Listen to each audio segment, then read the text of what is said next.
Bom dia, meu nome é Leonardo Lopes e hoje aqui nos nossos comentários de filme vamos comentar sobre A Última Casa, filme que estreou agora nessa semana na Netflix. Eu assisti hoje, dia 9 de agosto de 2026. Vamos fazer aqui um breve comentário nesse filme que traz grandes atores, atrizes, incluindo o brasileiro Wagner Moura. A princípio, eu digo que aqui no comentário temos spoilers. É um comentário a partir de spoilers. Se você ainda não assistiu, sugiro que assista primeiro. O filme, aliás, ele é daqueles que prendem bastante a atenção. Eu sempre fico atento que muitas vezes eu tenho uma intenção bem determinada de assistir um filme. Mas tem certos filmes que vêm por acaso. Tá ali passando, alguém está assistindo e você para assistir e não consegue parar de ver até ir ao final. Eu, na verdade, nem pretendia assistir a esse filme completo hoje e assistir talvez em duas partes aí, mas o filme prende tanta atenção que você assiste todo. Então, esse é um primeiro ponto positivo. E por que, que o filme chama bastante atenção? Ele parte de uma ambientação extremamente limitada, mas também a uma casa, como o nome do filme leva, a última casa. Né?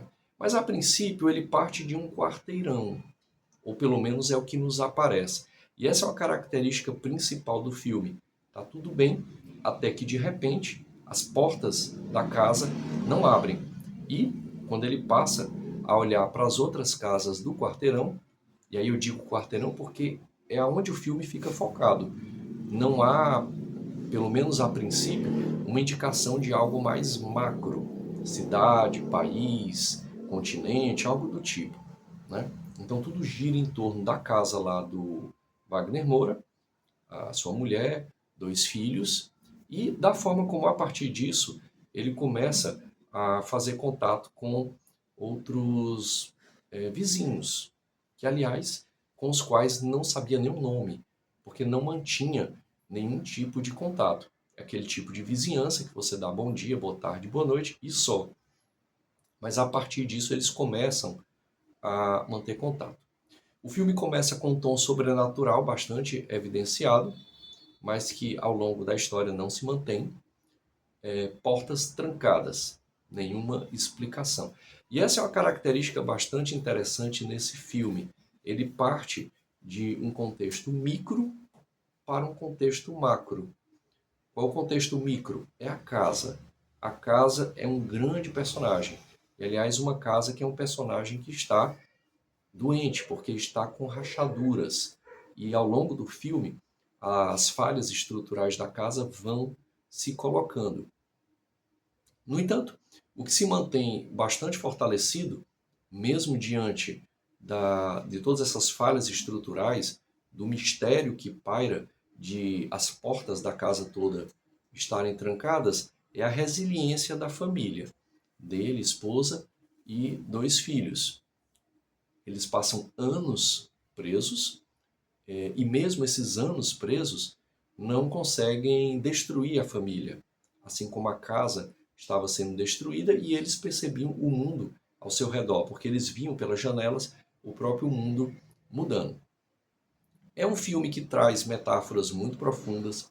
Obviamente, a metáfora mais imediata é a metáfora do isolamento social da Covid-19. Porém, na sua forma literal, e quem acompanha aqui os meus comentários sobre filmes, eu sempre busco focar na parte literal do filme, porque a parte interpretativa, ela é muito carregada subjetivamente, e aí cada pessoa vai puxar para um lado, né? O filme pode ser uma metáfora talvez geopolítica, alguma coisa do tipo. Mas ele nos deixa, e é isso que chama a atenção e faz com que prenda a nossa atenção nesse mistério. É sobrenatural? É invasão alienígena? É uma forma do governo tentar proteger os cidadãos? Não se sabe ao certo. O caso é que eles permanecem com energia elétrica por muitos anos, permanecem com o sistema de distribuição de água por muitos anos, mas tudo isso vai embora ao longo dos anos. Até onde eu lembro, eles passaram 7 anos lá, ou um pouco mais. E aí é onde surge uma característica fundamental de, não diria de todos os seres humanos, porque muitos desistem, a própria mulher dele desiste, mas uma característica que era dele, que ele passa para a família dele, que é de não desistir. E aí entra em foco também que ele era engenheiro, né? Ele consegue criar de dentro da casa mecanismos, a partir de certas rachaduras da casa, para poder interagir com o mundo exterior. E, por exemplo, caçar coelhos. Só um exemplo, né? Então, mostra-se essa engenhosidade. Aos poucos o filme vai entrando em áreas mais explicativas que mostram que tinha alguma coisa a ver com a água, com os mares, oceanos, embora não fique muito claro, e isso é interessante do filme, né? Não explicar totalmente, isso deixa espaço para a nossa imaginação e fantasia, se eram seres alienígenas ou se eram seres do próprio oceano. Mas são seres aquosos, tem a ver com a água, que principalmente a água da chuva, ela sinaliza para esses seres o momento certo de atacar, e aí tem realmente um viés belicoso, um viés de agressividade por parte desses seres, né? E há, então, todo um clímax em que eles conseguem combater. Porque o filme acompanha diversos momentos psicológicos e o principal é esse em que é necessário enfrentar, mesmo que se vá morrer, porque não há mais como permanecer. Eles permanecem na mesma casa por 8 anos. Imagine-se aqui, por exemplo, na época, uma possível interpretação, na época da Covid, permanecer tanto tempo sem contato, sem, por exemplo, a internet, que foi algo que existiu na época e muitas pessoas mantiveram contato por conta disso. Mas imagine-se um contato totalmente isolado. Para fazer um destaque de uma cena, há uma cena muito interessante no filme em que a filha dele começa a tentar pensar sobre o que seriam esses seres aquosos. E aí ela chega a dizer o seguinte: olha, será que todas aquelas histórias mitológicas, Poseidon, as sereias, os krakens, né? Aqueles seres com tentáculos, meio que como lulas gigantes, né?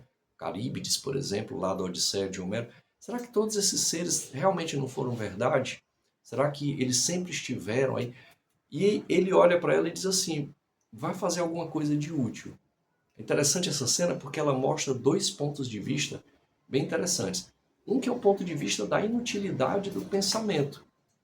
Aquele pensamento não ia colocar a caça, o coelho, no prato para se comer, que era a necessidade deles. Mas é a forma como se tenta pensar a partir do desconhecido. Essa é uma mensagem central e é a mensagem que ficou mais para mim. Conseguir pensar a partir do desconhecido, que é uma característica humana. Nós não temos todas as peças do tabuleiro, não temos todas as peças do quebra-cabeça, mas com as que temos, conseguimos imaginar, fantasiar, criar hipóteses e estipular o que acontece.